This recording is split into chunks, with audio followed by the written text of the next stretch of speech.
Hello साथीहरू, हजुरहरू सबैलाई नमस्कार।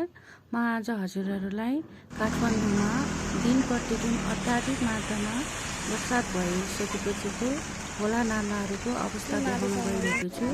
हजुरहरू सम्पूर्णले खोलाको छेउछाउमा बस्नुहुने महानुभावहरूले आफ्नो स्थानमा सुरक्षित रहन अनुरोध गर्दछु। अत्याधिक वर्षाको कारण खोलाको बहावको क्षमता अत्याधिक धेरै बढेको हुनाले कुनै पनि समस्या उत्पन्न हुन सक्छ। यो समस्याबाट पार पाउनको लागि हजुरहरू आफैले आफ्नो स्थानमा सुरक्षित रहनुहुन अनुरोध गर्दछु। धन्यवाद।